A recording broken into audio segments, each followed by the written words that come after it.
صہیونی فوج کے حملوں سے لبنان مقتل میں تبدیل، گزشتہ روز سے اب تک 66 افراد شہید، 1500 حملوں میں 2000 سے زائد بم گرائے۔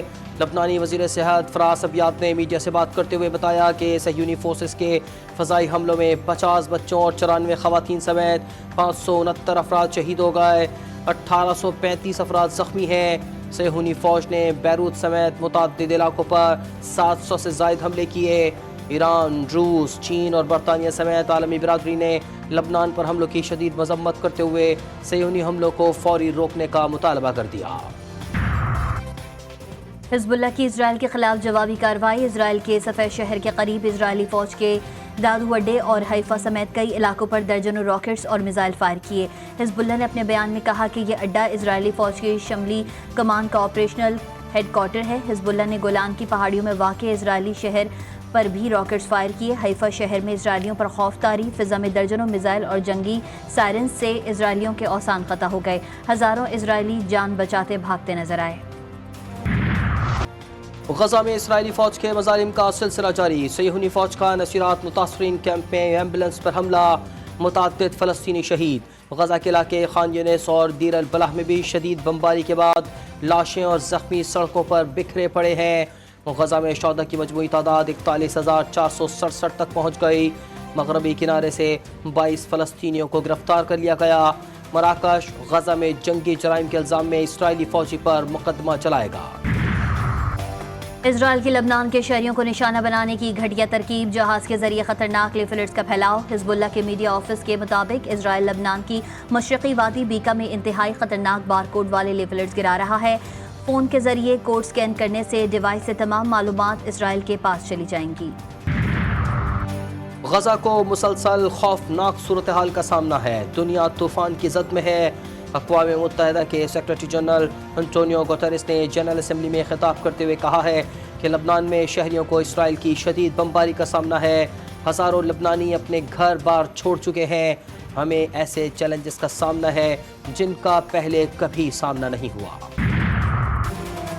فلسطینیوں کو اپنی ریاست میں رہنے کا حق ملنا چاہیے، غزہ میں جنگ بندی معاہدے کی فوری ضرورت ہے۔ اب جنگ بندی کے معاہدے کو حتمی شکل دینے اور یرغمالیوں کو گھر لانے کا وقت ہے۔ امریکی صدر جو بائیڈن نے اقوام متحدہ کی جنرل اسمبلی سے خطاب کرتے ہوئے کہا کہ لبنان اسرائیل تنازع کا سفارتی حل اب بھی ممکن ہے۔ لبنان اسرائیل سرحد پر جنگ کسی کے حق میں نہیں، اسرائیلی قیدیوں کے لواحقین اور غزہ کے لوگ شدید مشکل میں ہیں۔ غزہ میں ہزاروں شہریوں کو امداد کی فوری ضرورت ہے۔ فلسطین کے مسئلے کا حل دو ریاستی حل میں پوشیدہ ہے۔ پاکستان نے اسرائیل کے لبنان پر حملوں کی شدید الفاظ میں مذمت کر دی۔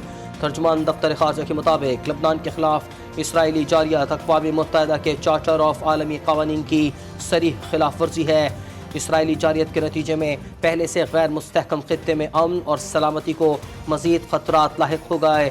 پاکستان لبنان کی خود مختاری اور علاقائی سلامتی کی بھرپور حمایت کرتا ہے اور امن و سلامتی کے لیے لبنانی عوام کی مکمل حمایت کرتا ہے۔ سعودی وزیر خارجہ شہزادہ فیصل بن فرحان نے اقوام متحدہ کو نااہل اور ناکام قرار دے دیا۔ کہتے ہیں اسرائیل کو مظالم کے لیے جواب دہ ٹھہرانے میں اقوام متحدہ کی ناکامی ظاہر ہو گئی ہے۔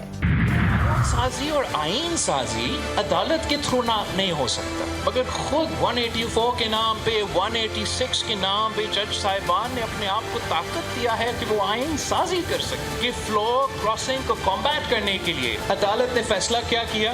63A کا جب فیصلہ کیا جا رہا تھا، عدالت نے یہ اختیار اپنے پاس لے لیا کہ آئین میں ترمیم وہ کر سکتے ہیں، ہم نہیں۔ مجھے آئینی عدالت چاہیے جو بنا کر رہیں گے۔ آئینی عدالت ضرورت بھی ہے اور مجبوری بھی۔ جس ذمہ داری کے لیے جج صاحبان بیٹھے ہیں وہ ذمہ داری پوری نہیں ہو رہی۔ جج صاحبان نے خود کو آئین بنانے کے لیے طاقتور کیا ہے۔ بلاول بھٹو کہتے ہیں قانون سازی اور آئین سازی عدالت کے ذریعے نہیں ہو سکتی۔ ہم سمجھتے ہیں کہ کسی جرنیل یا جج کے پاس حکومتی اختیارات نہیں ہونے چاہیے۔ افسوس کی بات ہے کہ اس ملک میں جج اور جنرل نے حکومتوں کو گھر بھیجا۔ جوڑ توڑ کی سیاست بھی ملک میں چلی۔ بلاول نے حکومت سندھ کو کے الیکٹرک سے جان چھڑانے اور پبلک پرائیویٹ پارٹنرشپ کے تحت بجلی کمپنی بنانے کی ہدایت بھی کر دی۔